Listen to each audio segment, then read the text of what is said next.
All right, we'll let people join.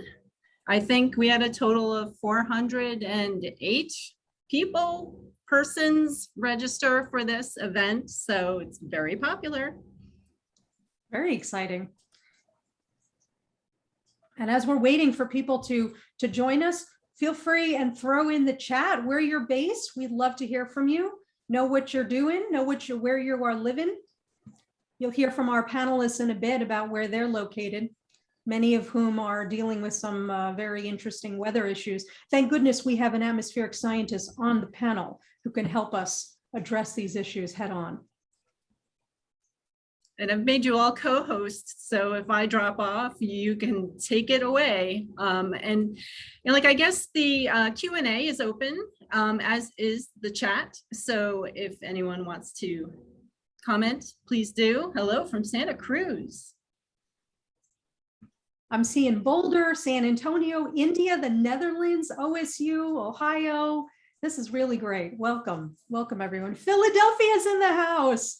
I miss my Philly cheesesteaks. And Austin, another Santa Cruz, Mexico. Bienvenidos. Heidelberg. Wow. Austin, Poland, Texas, Hawaii, Bloomington, Baltimore. It's just going so fast. There's so many people here. This is so great. I'm so excited that you're, oh, Chile, welcome. Another person from India, from Arizona, from Kentucky. Oh my goodness. It really goes to show you that the astronomy community is global, galactic, and multiverse located. So I just love to see, oh, here we have somebody from Italy and from Potsdam. Wonderful. Welcome, everyone.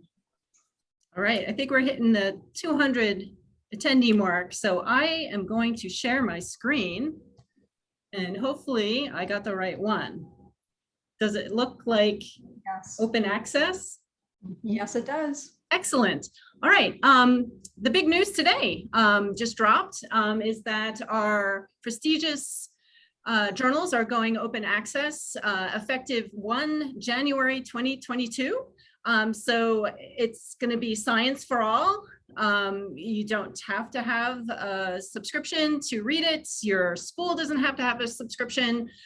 So please do take a look at that, and you can even send in your own science to that. So that's really all I have. So I'm going to disappear and hand it over to Alaina G. Levine for the webinar. Thank you. Thank you so much, Diane. Welcome, astronomers, astrophysicists, cosmologists, and planetary scientists. I'm Alaina G. Levine. I'm president of Quantum Success Solutions. I'm a professional speaker. I'm a STEM career coach and consultant. I'm a science writer and author of the book Networking for Nerds. And as usual, I am super psyched to be here today, especially on this historic day when AAS has announced that, as you say, Diane, I love how you put this, science for all for science, science for all. This is a historic moment, a very exciting celebratory moment in which we clarify that astronomy research is for everyone with the announcement of open access journals. I'm really excited about that. Thanks for doing that. And thanks for the whole publications committee who really helped to spearhead that. Today, we're talking about fellowships, strategies for how to win a fellowship, strategies for identifying the right fellowship, strategies for understanding how to apply and be successful. We're going to be giving you a deep dive, and we've assembled an all-star panel of truly amazing people who work in this region, work in this industry, and can talk to you about the tactics and the strategies that you can employ to win those fellowships, to make a difference in your career opportunities. So I'm super excited to welcome our entire panel here today. I'd like to start by welcoming Dr. Dawn Gelino. Dawn, Dr. G as I call her, or Doc G as I call her. She's a good friend of mine. Dawn is an astronomer. She is the deputy director of the NASA Exoplanet Science Institute. And among the programs that she leads for NASA HQ headquarters, she serves as one of 3 co-leads for the NASA Hubble Fellowship Program. Hey, Dawn. Hey, Doc G. How you doing today? Hey, Alaina, I'm good. How are you? I'm doing great. I've had 3 cups of coffee and 2 cupcakes, so I am energized. You're ready to go. I'm ready to go, exactly. And I'd also like to welcome Dr. Cyndi Atherton. Cyndi is an atmospheric scientist, and she is the director of the science program at the Heising-Simons Foundation. Welcome, Cyndi. So glad you're here. Thank you, Alaina. It's great to be here, and I'm excited to share some information about our program. I can't wait to hear. And I'd also love to welcome Dr. Harshal Gupta. He manages the NSF Astronomy and Astrophysics Postdoc Fellowship Program for the National Science Foundation. He is an astronomer, and he's the program director in the Division of Astronomical Sciences in the NSF Directorate for Mathematical and Physical Scientists. Welcome, Harshal. So glad you're here today. Hey, thank you, Alaina, for organizing this. I pronounced my name Harshal. Sorry about the misleading spelling, but between friends, that's how I say my name. Welcome, everybody. It's nice to be here and to share some of the things about our fellowship and talk about fellowships in general as well. And I'm excited. I wish I could see all of you, but here we are in the current times and in the era of COVID, but I'm glad you're all here and excited to talk with you. We're doing the best that we can. And Harshal, I would like to apologize for mispronouncing. No, don't apologize. No apologies necessary. We're all friends here. We're all friends here. Thank you. Well, Harshal, welcome. So glad you're here. And last, but absolutely not least, I'd like to welcome Dr. Josh Simon. He works for the Carnegie Observatories. He studies galaxies for Carnegie Observatories and has been the chair of the Carnegie Fellowship Committee since 2018. The fellowships consist of the Carnegie Fellowships, the Carnegie Origins Fellowship, and the Carnegie Princeton Fellowship. Hi, Josh. Welcome. So glad you're here today. Hi, Alaina. Thanks so much for the invitation to be part of this panel. And I'm really looking forward to giving some great advice to everybody who's applying for fellowships this year. Excellent. Thank you so much. So I would like to start by giving our panel an opportunity to introduce themselves and the fellowships that they oversee. And I want to let you know, as an audience member, you are welcome to throw your questions into the Q&A panel. I will be monitoring that and the chat. If you have a question we ask, put it in the Q&A because I'll be looking for those questions in the Q&A. If you have a comment or if you have something else you'd like to discuss or share, I see people are putting their LinkedIn in there and I'm really thrilled for you to do that. Throw that into the chat, but let us know what we can do for you. We will be taking your questions. So why don't we start by introducing these fellowships that these amazing team members are going to be talking to you about. Dawn, let's start with you. Could you give us a little bit of an overview of the type of fellowships that you oversee and perhaps maybe one piece of advice that we should be thinking about if we want to apply for a fellowship, please? Sure. I could talk about this for a really long time. In fact, I have in the past. So Alaina, please cut me off if I'm taking too long. But I will try to be brief. I'm here as one of the co-leads of the NASA Hubble Fellowship Program. This program used to be 3 separate programs, the Hubble Fellowship Program, the Einstein Fellowship Program, and the Sagan Fellowship Program. They were all fellowship programs for the NASA Astrophysics Division at NASA headquarters. And a number of years ago, they were combined into one, which is now called the NASA Hubble Fellowship Program. So the program is jointly managed by Space Telescope Science Institute, by the NASA Exoplanet Science Institute, which is why I'm here today, and by the Chandra X-ray Science Center. And so the fellowships they cover any aspect or any science area in NASA astrophysics. They also cover proposals to study solar system bodies or planetary science themes, as long as you can link those studies to NASA astrophysics relevance.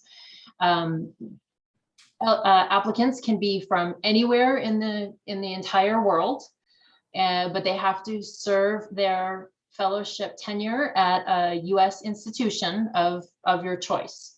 Of course, there's a little asterisk on of your choice.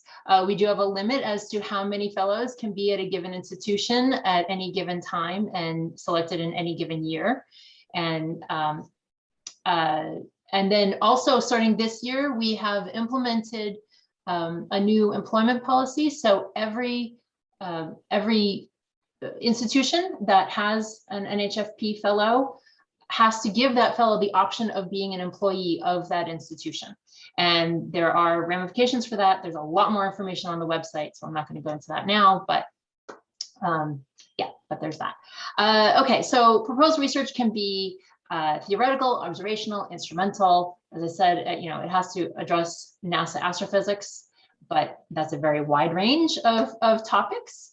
And the fellowship duration is up to 3 years. And it has pretty competitive salaries and things like that. Our announcement of opportunity is opening tomorrow. So you can go online and take a look at it tomorrow. Applications, I know we'll say this later, the applications are due Thursday, November 4th. And letters of reference are due Thursday, November 11th, 1 week later. We make our offers in late January, early February, as soon as the panel has finished meeting. And I won't go into all of the details, but we do have resources. The NHFP fellows and alumni have curated a research page, and they'll be, it's up on there. So the second link underneath the NASA Will Fellowship Program is this, is the page that the fellows themselves have curated. There are old successful applications on there and a bunch of advice also. But I do encourage everybody to read the call for proposals, the announcement of opportunity for any program that you are looking to apply to, because there's usually a lot of good information in there. We at NHP, we have an FAQ page. Okay, and then my one piece of advice, if I could only give you one, and I have a long list, but if I could only give you one, my piece of advice would be to propose to do something that excites you. Your main goal in writing these applications is to make the person reading it care about the problem you want to solve or the question you want to look into. And it's much easier to do that if you yourself are excited about it and really understand why why this is important, and you're able to connect it to the big picture. So pick something that excites you, that you really look forward to finding out more about.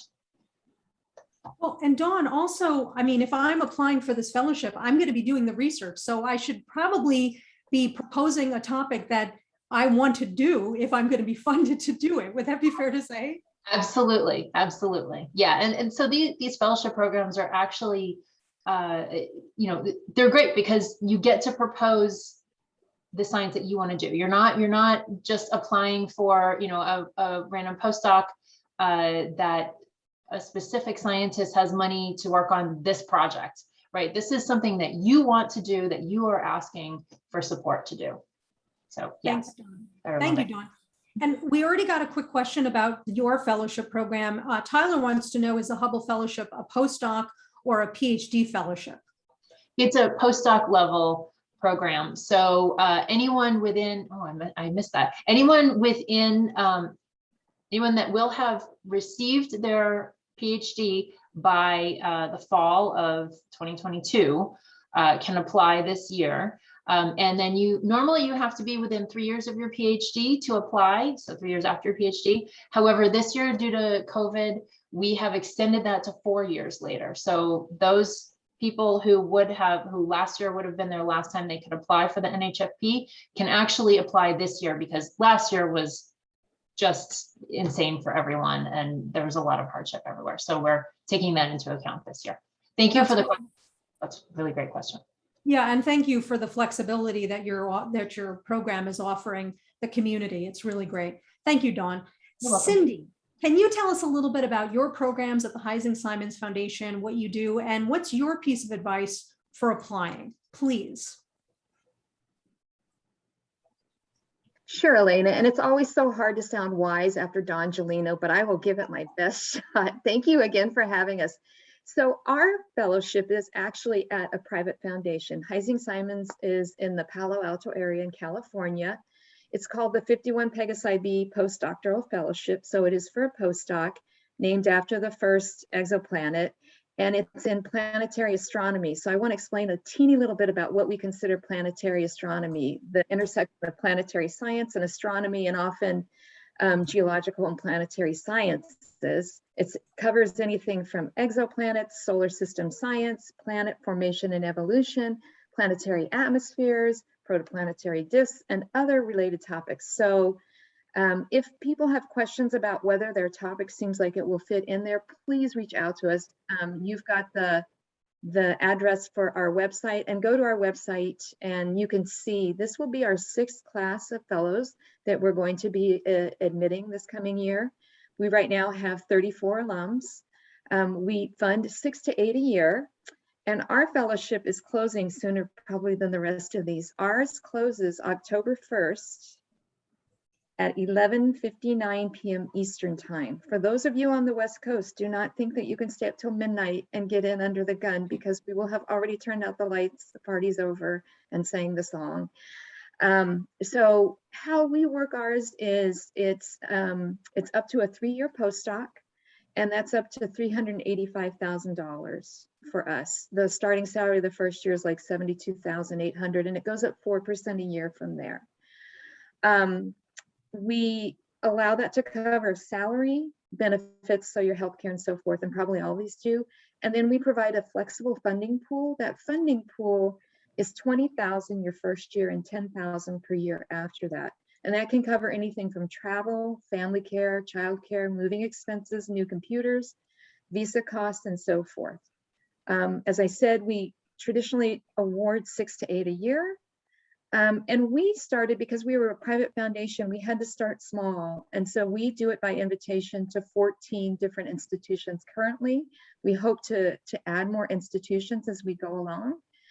But the applicants can come from anywhere internationally. You are not required to be a US citizen, but your visa and work permit paperwork is your responsibility in the host institutions. You can use some of your funding to help pay some of the visa costs. So we do allow that. We have a wider range of when you could have completed your PhD than others. So we ask that your doctoral degree be awarded after August 31st, 2012, but before August 31st, 2022. That being said, with COVID, there may be a little bit of slippage. And if you earn your PhD next September 22, like, we're not gonna cut you off at the knees, probably. We weight our fellowships on 6 equal criteria, and I think it's really good for the applicants to know what those are: research significance, research innovation, research approach, the qualification of the applicant, the suitability of that host institution. How well are you going to a place that actually has time on a telescope if you're planning to do observing as your primary mode of work? And then we also put the same amount of emphasis on a DEI statement. And we are a foundation that, if you look around, also has programs to increase diversity in particularly physics and astronomy. So that diversity statement, I would say, my word of wisdom, that carries a lot of weight for us. There's many roads into a diversity statement, right? For example, my husband is a white male scientist, and he can write a good diversity statement. It doesn't have to be lived experience. It can be things that I have done, I would like to do, organizations I'd like to partner with, but show some thought there into the DEI. And I think as you go into faculty careers, that's going to be important. So it's a good opportunity to learn about it through us, maybe. You can go up to the website and see what the application packet includes. It's probably similar across our organizations, I would think. And you can also see the schools that we right now have partnerships with. And for each of those schools, we also list a contact person. So I would let you know that when you do apply, you choose 3 institutions where you'd like to work. And one of my words of wisdom also is, don't just put down 3 institutions that you've never contacted. Contact those institutions and tell them you're applying, and ask, could you be connected, and do an email exchange with whoever it is you think might be a good mentor for you. Don't do it out of the cold. You're encouraged to be very transparent. Thank you, Cyndi. And Cyndi, how many positions, how many fellowships do you award every year? Between 6 and 8. Okay. And Dawn, thank you for putting this in the chat. You mentioned that there's 24 fellowship spots for the Hubble, which is very good to know. Thank you for doing that. And Cyndi, we have a quick question from Kundun, who wants to know if those 6 criteria are weighed equally for the Yes. fellowship at Heising-Simons. Yes, they are. We've gone through our own diversity journey, and they are weighted equally. And we actually run our panel review process with a STEM diversity expert rather than an astronomer. Yeah. So we bring in the director of an advanced program from the University of Washington to run our panel reviews now. That's awesome. I want to talk to you more about how the applications and how the fellowship proposals we can make sure that there's no unconscious bias. We actually got a question about that. I'm going to hold off on that question for just a moment, but I did want to just plant that bug in your brain. I want to come back to you about that, and as well as the other panels. Harshal, can you tell us a little bit about the program that you oversee? How many spots are there? And what's your advice for applying for the NSF fellowships, please? Certainly. So the NSF AAPF is, the way I would describe it succinctly, it's a research fellowship with a significant educational component. So the intent is to support postdoctoral researchers in any area of astronomy or astrophysics, including instrumentation, and prepare them for their careers, or help prepare them for their careers in any number of things like academia, national labs, or even outside of academia. So it's intended to be a holistic experience for the fellow in carrying out both an excellent, top-notch research program as well as an education or outreach program. So this fellowship has been around since 2000. So we're well into our 21st year now. And so it has a long history, and I'm happy to say that our overall cohort has a really good balance in terms of gender. And now, we get a diverse pool of applicants, and I'm happy to say that that's reflected more and more in our in the fellows we select. We typically make 8 or 9 offers every or fellowships every year, fellowship awards, but we typically get about 100-ish proposals to the fellowship. I'll say that this is this is administered by the National Science Foundation, which is a federal agency. So there are eligibility restrictions, and in that you must be either a U.S. citizen or a permanent resident or national. So, those you should read the solicitation or the call for proposals to carefully figure out whether you're eligible. And if you have any questions, you can certainly contact me. I'm happy to answer any questions. Piece of advice, sort of piggybacking off of what Don said earlier, propose what you're excited about. What I'll add is, you don't try to fit a square peg in a round hole. Demonstrate, be excited about it, be authentic about your work, and show how it's important to astronomy and astrophysics at large. Where does this fit into the big picture? How it advances astronomy? That's what the panelists want to know, right? And selecting strong proposals.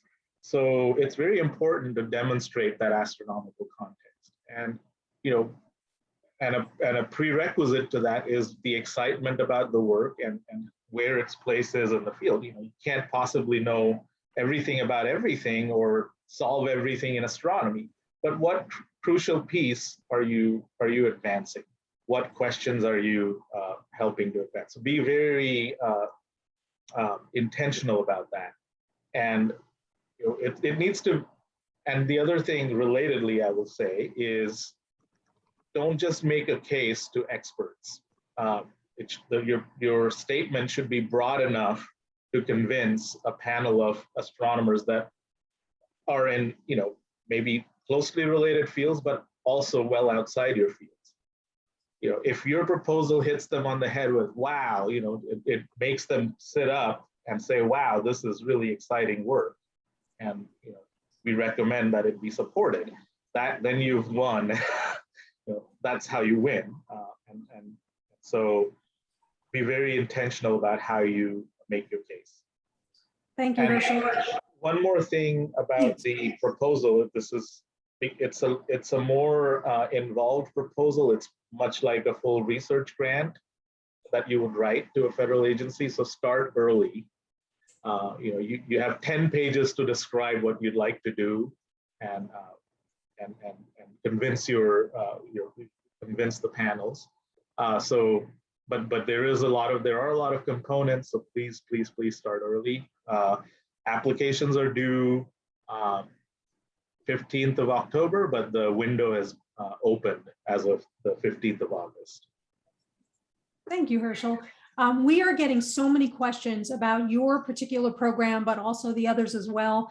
Some people are asking, how do I even begin to write a proposal? I want everybody to know we are going to address your questions. I want to give Josh an opportunity to share his insight about the programs that he oversees at Carnegie and talk to us a little bit about his advice for fellowships. And then we're going to do a deep dive into your questions. Josh, take it away, please.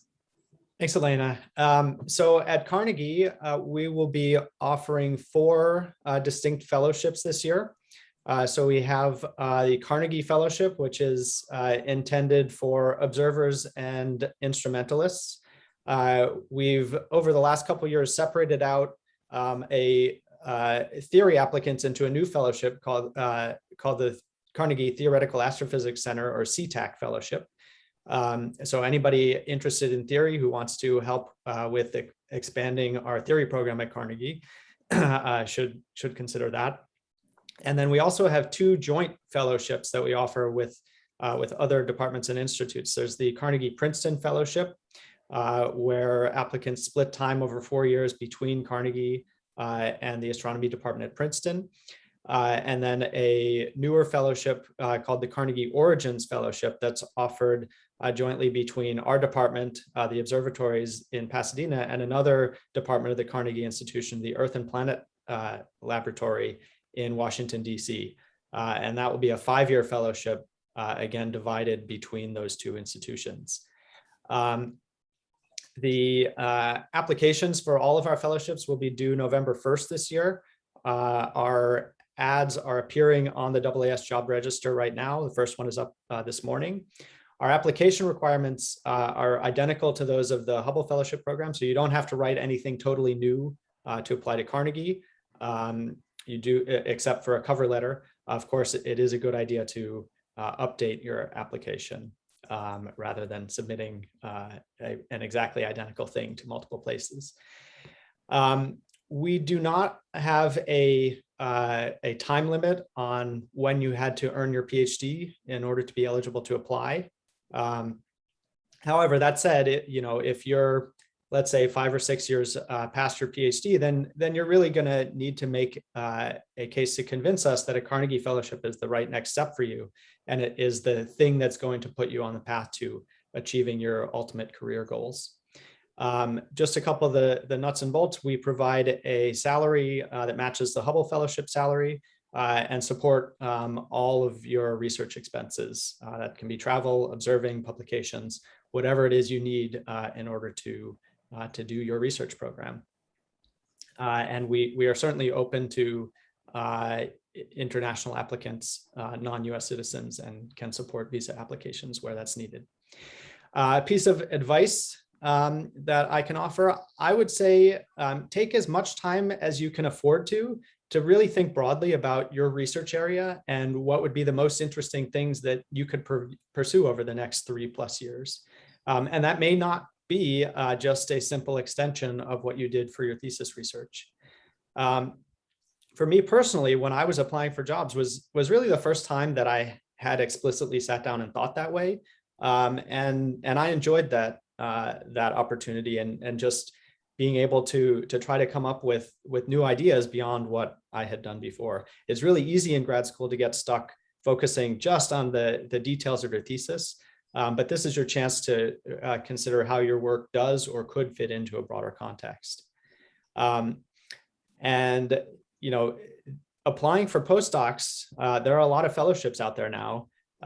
This can easily be a full-time job without doing any research for a period of a couple months. And so the earlier you can start, the better off you'll be in terms of getting those all of those different applications together and really being able to put time into each one. So even now, you know, it's September 1st, this would be a great time to start at least brainstorming ideas for the things that you might want to include in your application. Great tip, but we should wait until the end of the webinar, right, Josh? Yeah, probably not. Excellent. We will bring this, I'm going to show this slide as we conclude, but I just want to take this away so we can have more of a detailed conversation. We're getting such great questions about what should I write about? What should I propose?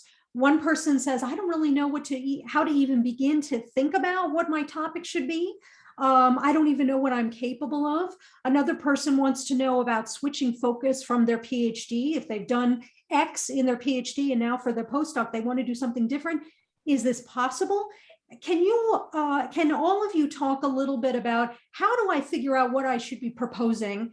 And is it okay? And is it okay to switch from my PhD topic? And if so, how do I do that? How do I actually communicate that this is a valuable experience to have in that switch? Cyndi, why don't we start with you, please? Well, first of all, I think it's wonderful if people want to switch. And where I think of this is similar to faculty. Every so often something catches a faculty member's eye and they say, I've never thought about that.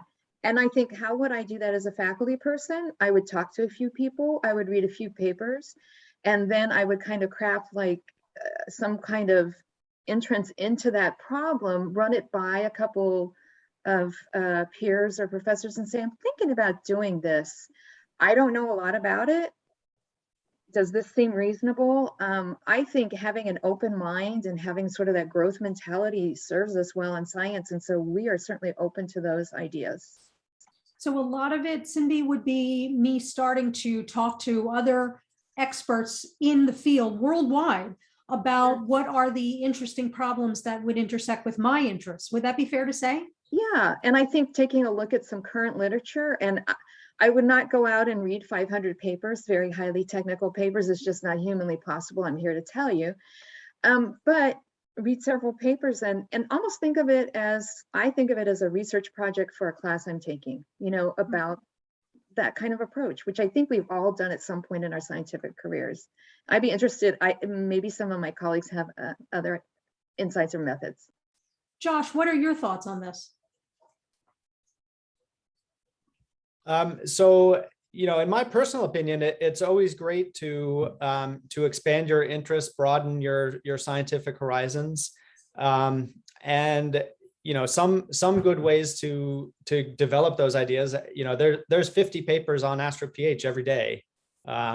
So what are the things that catch your eye that may be different from the things that you've worked on in the past, and that's great. And so, you know, look out for those. And see what you know, what really grabs your attention. And as Cyndi said, read some papers, talk to people, go to the talks that are offered at your institution, even if they're not in your area.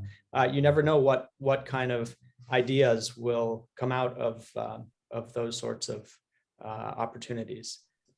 Thanks, Josh. And if I can't, for whatever reason, if I'm unable to attend for example, the AAS winter or summer meeting or a specialized meeting in my interested subfield, I can always take a look at the scientific program and reach out to the person who spoke and say, I'm really interested in what you're working on. Could I learn more about it? I'm considering writing a fellowship application to support my research in this area. Josh, do you think that experts would be open to that type of communication? Yeah, absolutely. I mean, you know, astronomy is in general a very friendly and informal field. You know, we're busy people, but I think many of us are very happy to have people reach out with interest in what we're doing and how they might contribute. Thank you, Josh. Yeah. And I found this myself too. And we're even more open now that we have open access journals.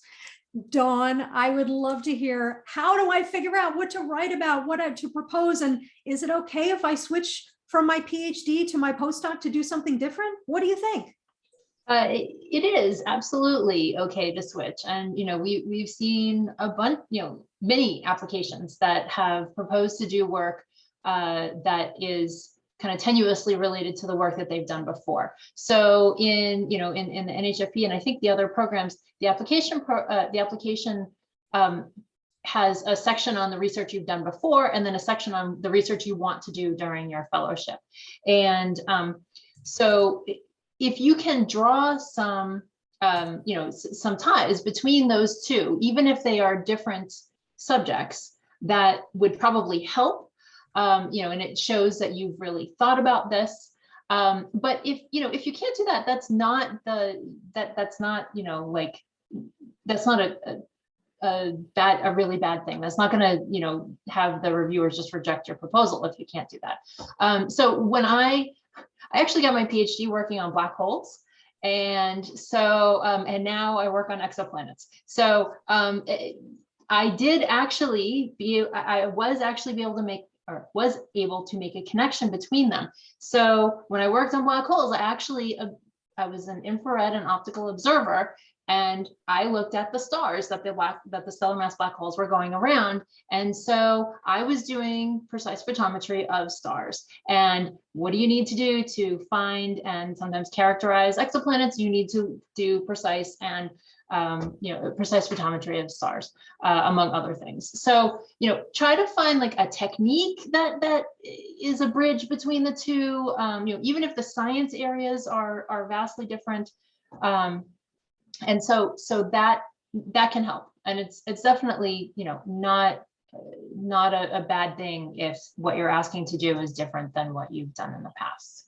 100%. Couldn't agree more, Dawn. I mean, I have heard from, there's a particular Nobel laureate who I've heard speak several times, and he talks about how his PhD was on topic X, his postdoc 1 was on topic Y, his postdoc 2 was on Z, and now he does something in some other dimension. And what you said about building the bridge is so relevant, because what we all do in our careers, in our education, in our training, whatever it is, has relevance and application to anything else that we do.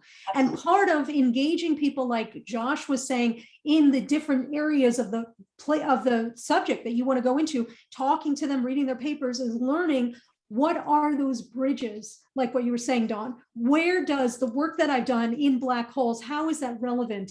And how does that set me up for success in studying exoplanets or studying X or studying Y?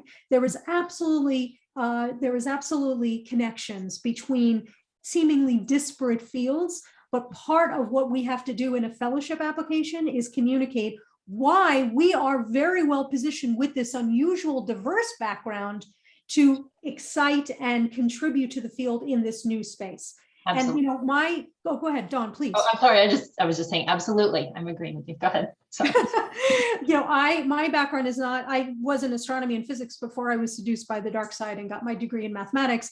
And the fellowship that I received was a fellowship to study in Egypt at the American University in Cairo. And my background was mathematics and anthropology. I was studying both.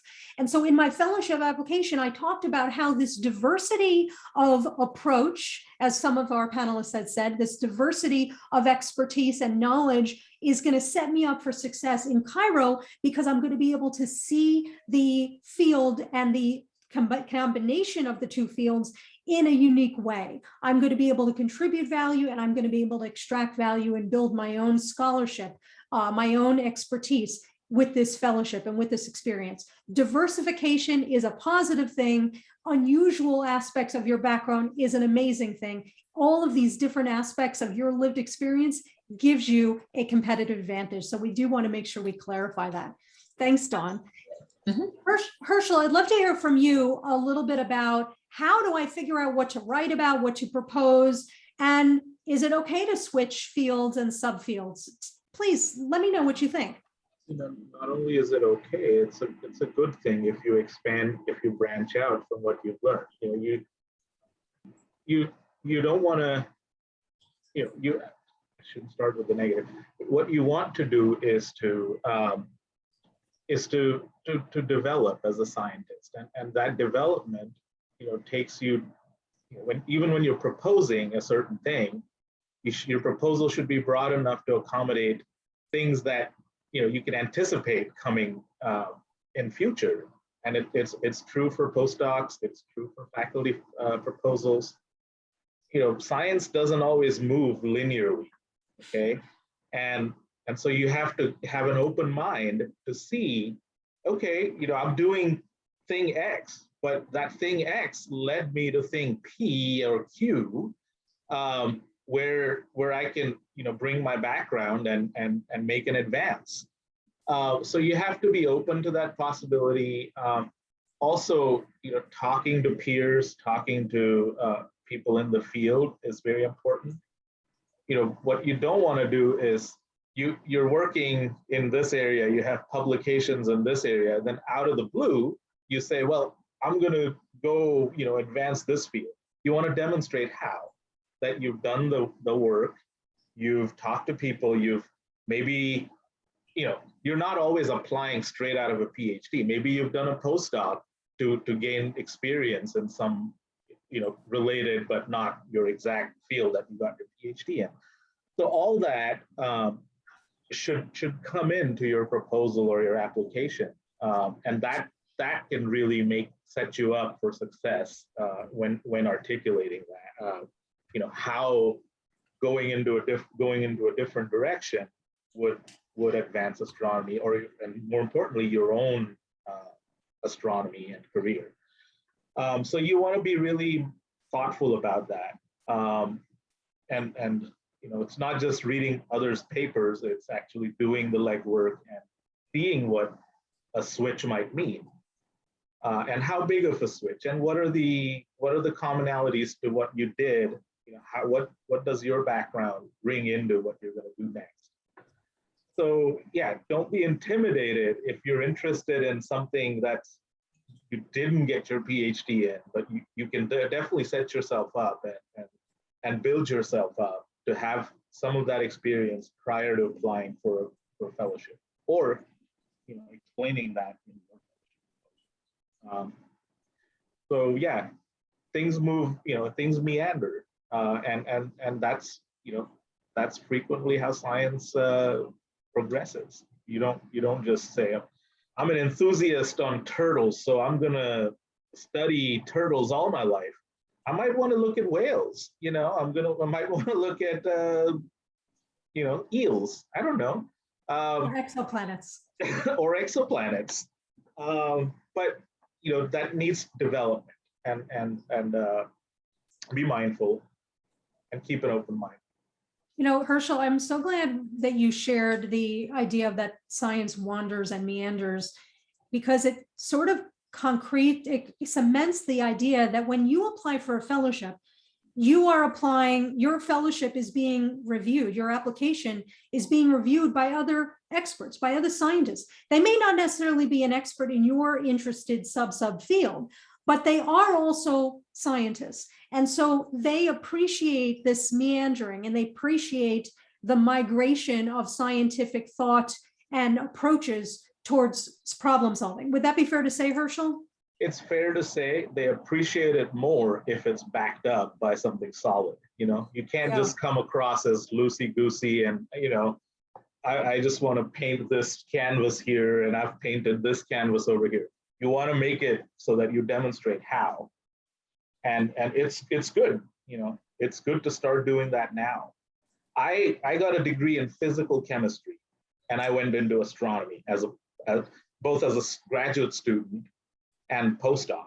So I changed fields, but I brought my background in physical chemistry to solving problems in interstellar chemistry, and I love it. And I learned a lot more astronomy during my PhD and postdoc years, and I consider myself an astronomer.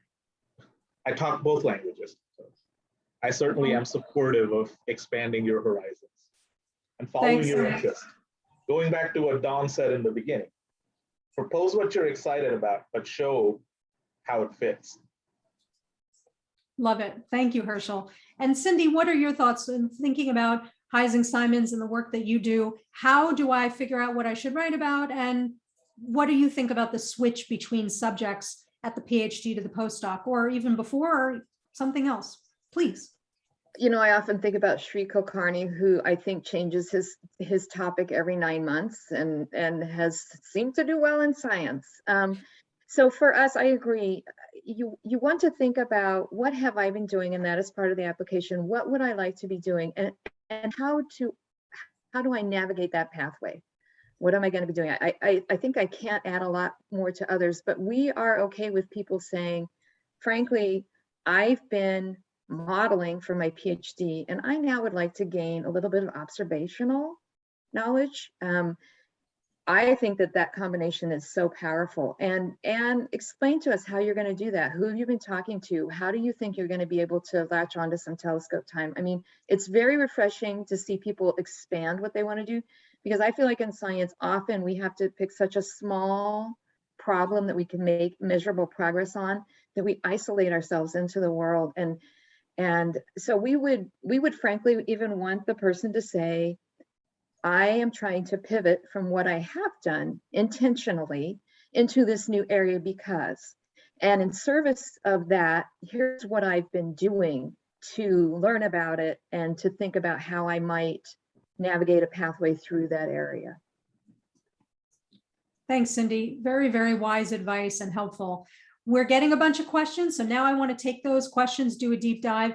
Adrian asked this question and it got voted up. And by the way, as you know, you can vote up as many questions as you like so that we see them more visibly. All right, so Adrian wants to know about letters of recommendation. What are you looking for in the letters? What should we consider when reaching out to potential letter writers? Should it only be our direct supervisor? Can it be other people? Is there value in seeking letters from people from other institutions? Can you, and I'll give this to anybody who'd like to take this and give us sort of a window into what letters of recommendation mean to the packet for the applicant. Who'd like to take this one, please?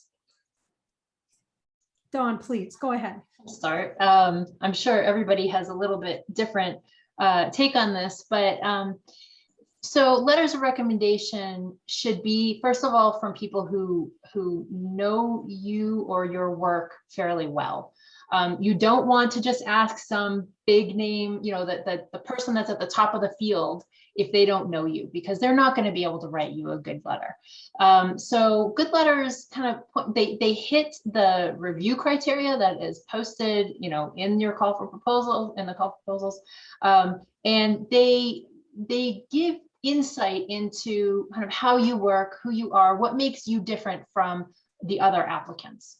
And you know, and maybe it's, you don't want someone to just give a laundry list of all your publications because you've already submitted your publication list, right? You want somebody who's going to you know, to really say how you stand out, how you make an impact on what you're working on. And so I think that's, you know, that's the basics of it. It can be your advisor. It doesn't have to be your advisor. There are plenty of reasons that why sometimes it can't be your advisor, personal reasons, professional reasons.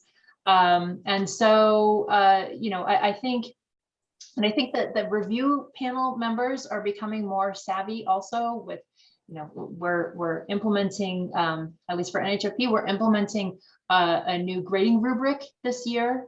And so, you know, there are three different grading criteria. You know, one is the proposed scientific research.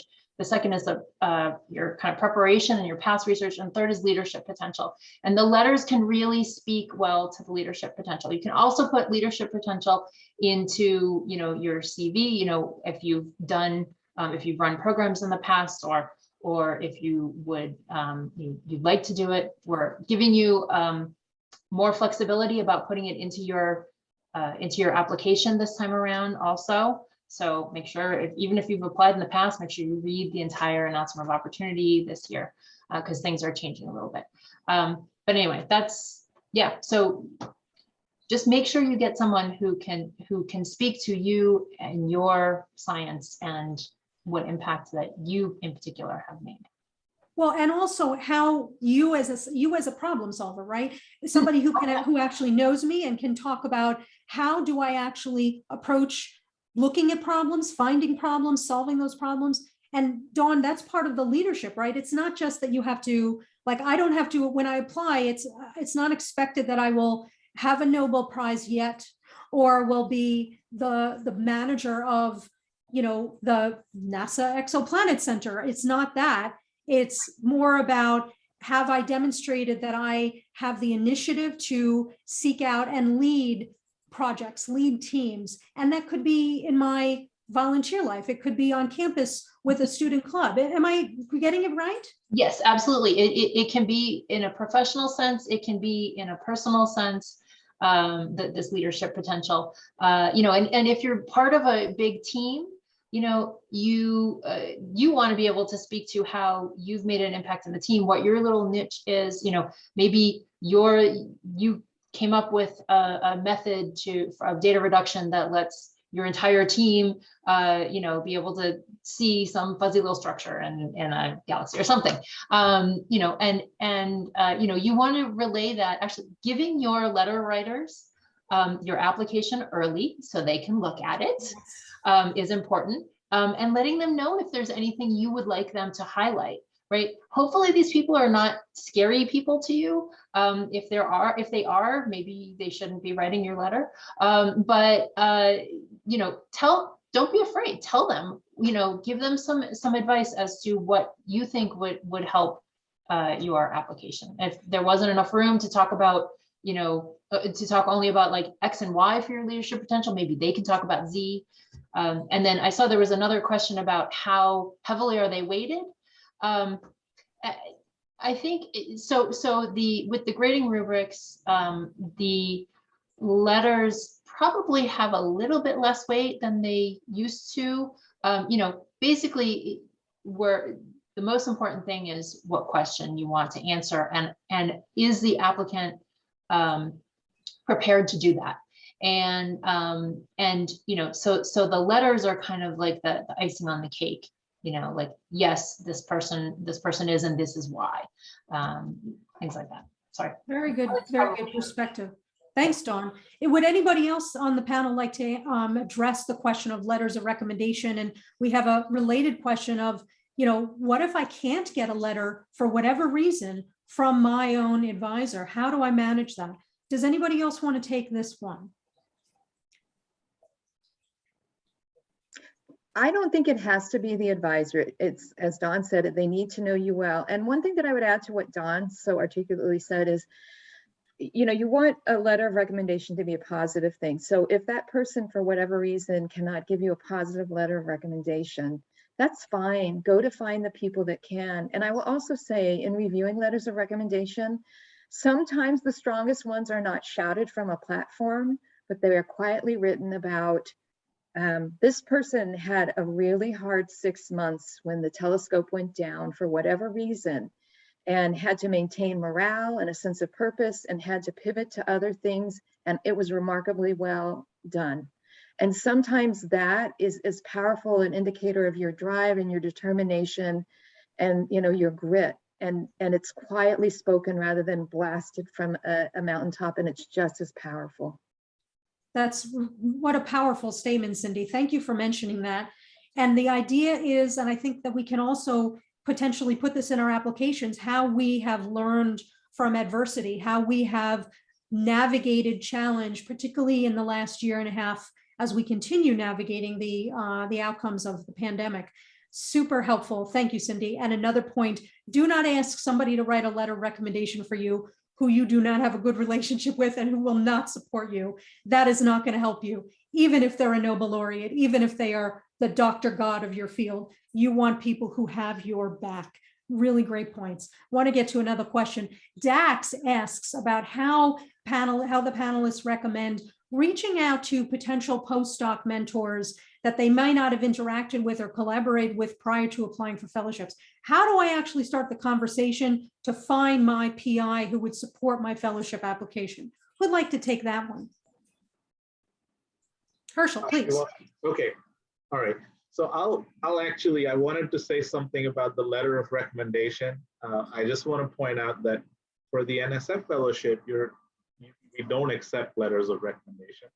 There's a letter of commitment from the potential host and sponsor. And that can segue into the next point. But before I do that, I want to say that the reason for that is that, as Don pointed out, it's not, they're an icing on the cake, and we don't necessarily want letters to say, well, this person is the bee's knees or the best thing since sliced bread. Those are not very helpful letters of recommendation. What Cyndi said is the ones that quietly say stuff can be way more effective. The reason we decided not to do letters of recommendation is precisely because we wanted to level the playing field so that it wasn't we didn't inadvertently go with I don't want to call it the good old boys club, but just because somebody said glowing things about a person, that swayed the pen. We wanted to say, okay, what does their proposal demonstrate, and how they're going to do it, and what resources they have. That was our intent. That's not to say that letters of recommendation are a bad thing. They are a valuable thing. But just for the NSF fellowship, we don't do that. And that hopefully levels the opportunities for people who are applying and who may be in situations where they can't necessarily get a letter of recommendation, but they're otherwise extremely well qualified and able to do the work, and maybe they're the next leader in the field. The question, remind me what the second question was. About how do I start to reach out to people I want to work with? Right. So for any proposal, and I'm sure all of my colleagues here will agree, you want to do that homework beforehand, right? You want to contact either in person, but that's not possible now, but by email, saying, hey, I'm very interested in this field and I'm writing a fellowship application. Your interests seem aligned with mine, and what do you think? Could I come work with you if I brought my own fellowship, et cetera, et cetera? So make that contact and identify the people in the field. Maybe you're, citing them over and over again as you do your work, and saying, hey, I wonder what Professor X would say to me coming to work with them. Notice I didn't say work for them, I said work with them. Because the point of a fellowship is that you're trying to establish yourself as an independent researcher. You can still do that in a regular postdoc job. A lot of us were regular postdocs, but the point of a fellowship is to give you the maximum intellectual freedom to pursue your projects, your ideas. And you don't function in a vacuum. You have to work with people to enable your science. So it's very important to reach out, make yourself known. When you're able to go to conferences in person, talk to at least 5 people that you're interested in. I'm just making that up as a number, but at least a few people who you think highly of and you've seen in the field. Go make yourself known. Don't be bashful. And once you get yourself out there, it's a much easier thing to get in touch with people. They know you. And even in the virtual world, you can start establishing those contacts early. Don't wait until the month of your defense to start contacting people.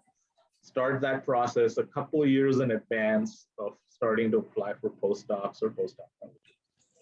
Harshal, we've talked for a while about the importance of networking and virtual networking right now, so I'm really appreciative that you brought that point up.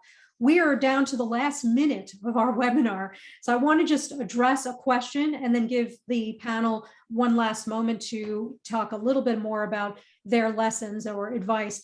Santiago asks about how relevant it is to mention how a fellowship would be important to me and how it's going to help me in my personal career. And Santiago, I appreciate your point about how should it focus more on what I can bring the host institution or how it's going to help me? I would argue that it should be a win-win. Josh, what do you think? Is it a win-win when you look at the winning proposals?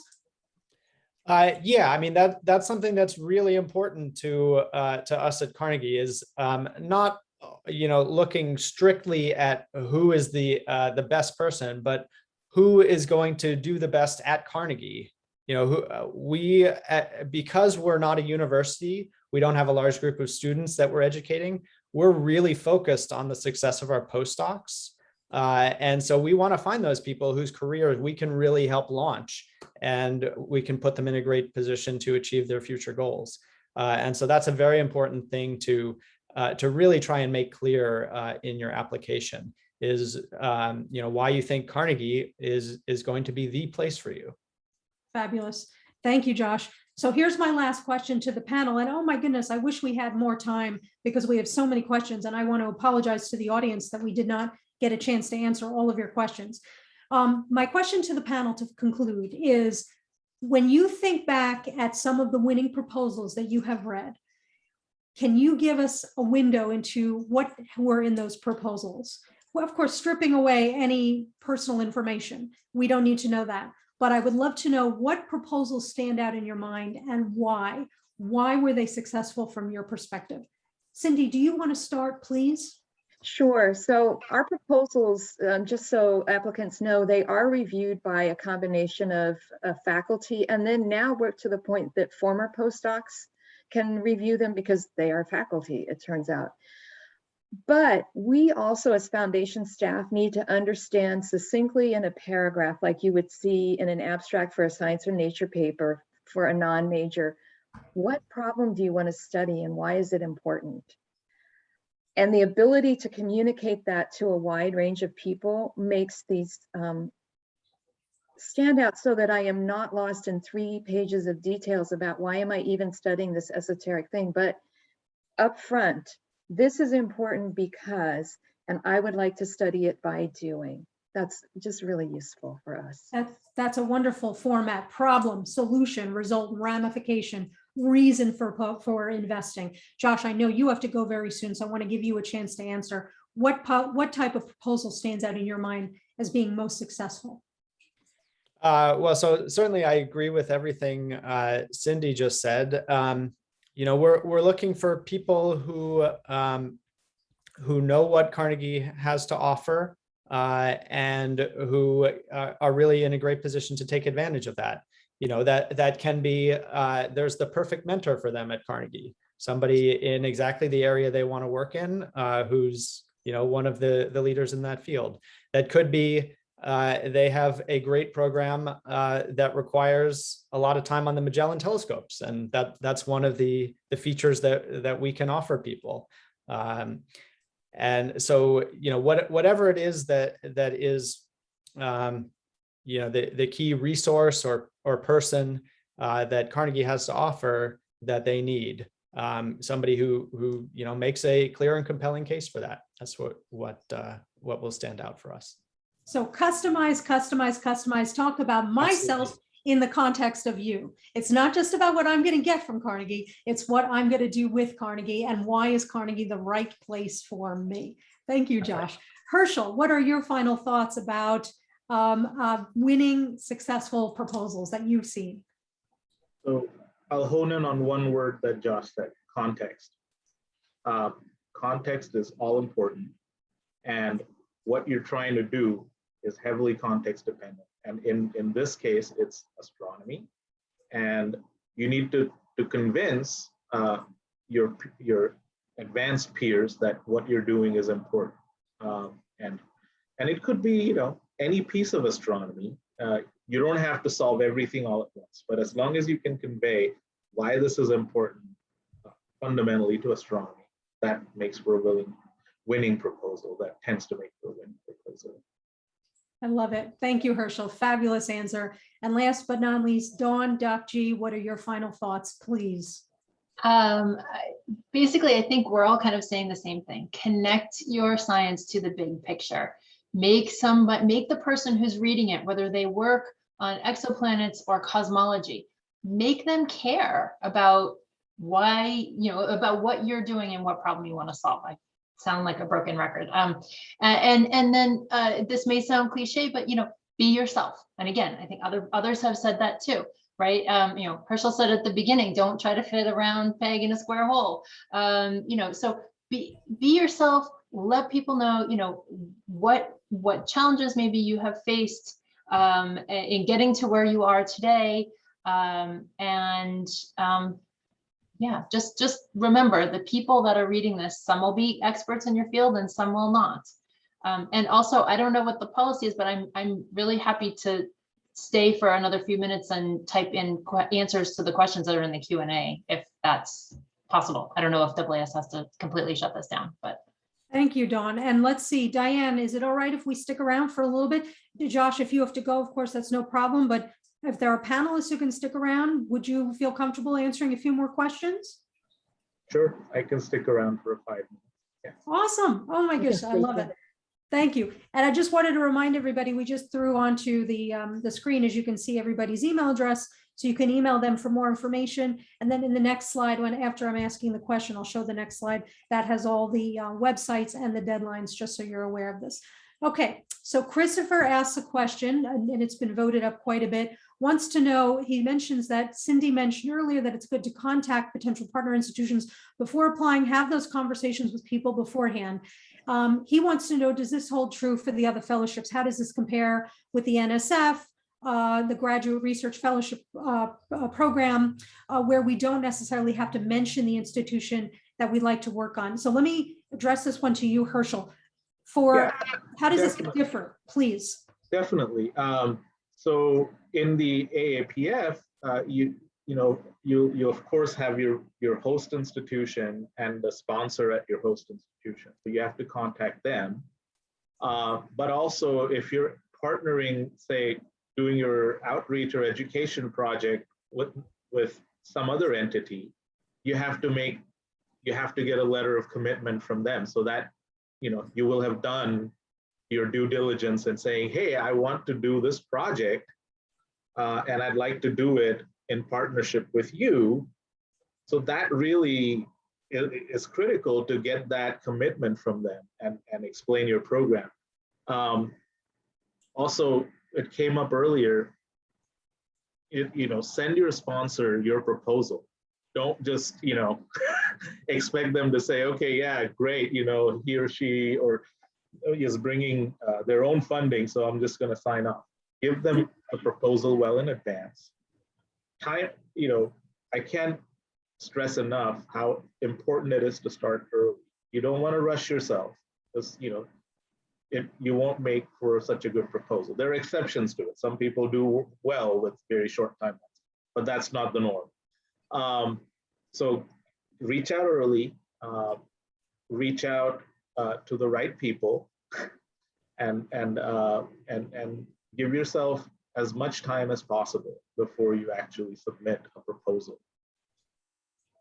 Great point. Thank you, Harshal. Does anybody else want to comment on that question?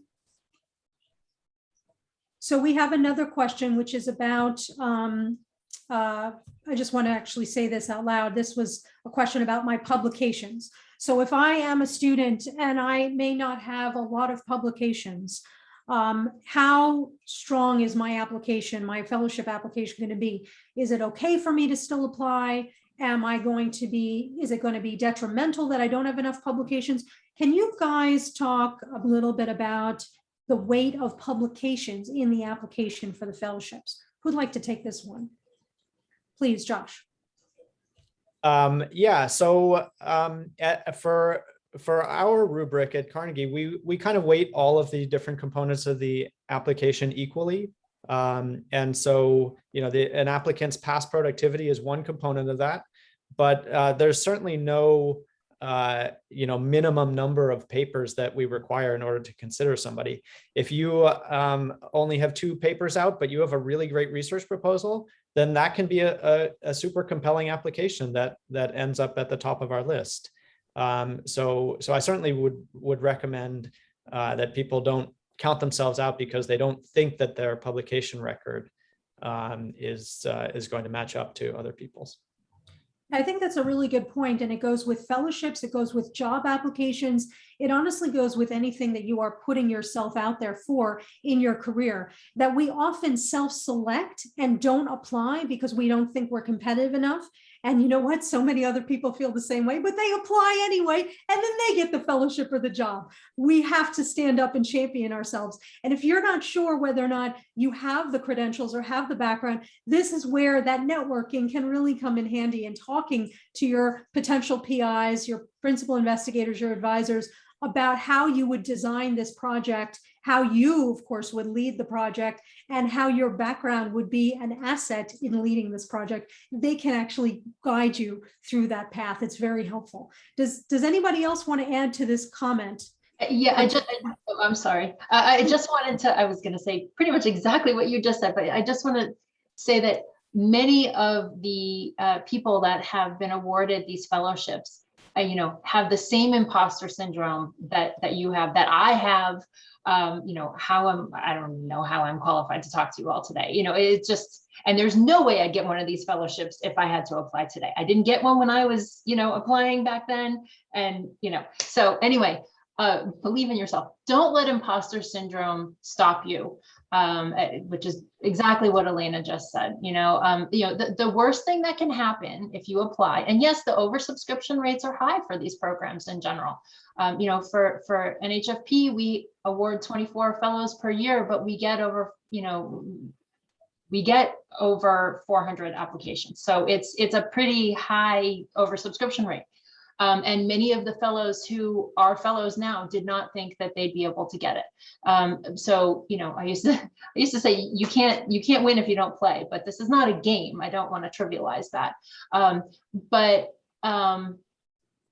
The worst that can happen is that you don't get it, but you've spent time thinking about what you want to do with your life in the next next few years, and you've gotten experience in communication and communicating the science that you care about to other people.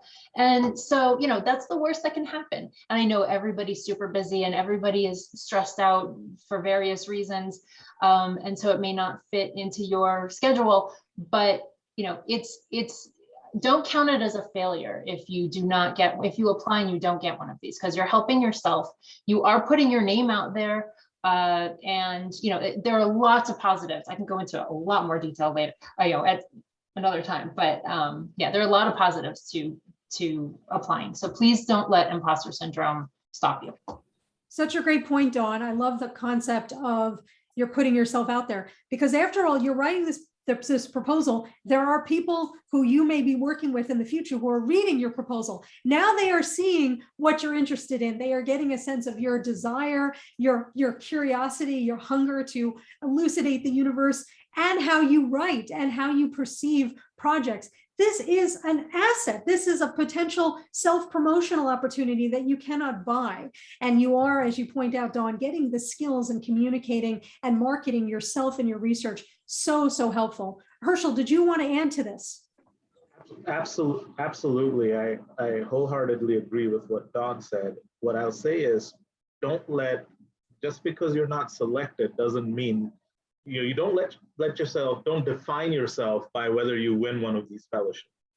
There are many ways to pursue the science that you like and advance in the field. This is only one of them. And I know this is supposed to be a promotional thing for fellowships, but it's also in context.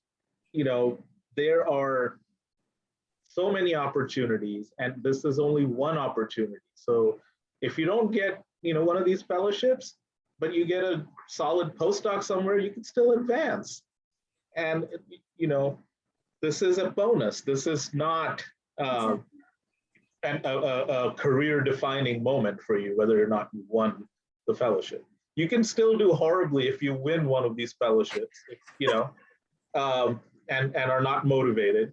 So just think about that for a second. True that. The thing is getting a fellowship is helpful. Getting a fellowship is useful. It pays for your research. It gives you the opportunity to lead a project, but it is not the only career defining moment in your life. It doesn't even have to necessarily be the career defining moment. So I Yep. really appreciate that point. I think we're out of time now, but I just want to thank the panel, Cyndi and Harshal and Dawn and Josh, who had to unfortunately skip away, but you were all amazing, and I really appreciate your time and your candor in working with us. Thank you, Diane, as always, for your kind support and friendship and help with these things. Thank you to the American Astronomical Society for your support. Remember, the AAS is your strategic career partner throughout the lifetimes of your careers. So I hope that you will take advantage of the many resources they have to offer, including the recording of this webinar, which will appear on the Career Center website of AAS, so you can take a look at that. The other thing I wanted to point out to you also is that I am doing career coaching for the AAS, and as a AAS member, you can take advantage of that at a very discounted rate, and you can get some more information about that either by emailing me or Diane, membership@aas.org, or by going on to the career section of the AAS. I'd love to work with you. Thank you, all of you. We are not going to wish you good luck in your fellowship and astronomy and scientific journey, because you don't need it, because after all, you are astronomers, astrophysicists, cosmologists, and planetary scientists. You rule the universe. But we will say, enjoy your amazing adventure towards your unicorn career. Thank you so much. Thank you. Thanks, everybody.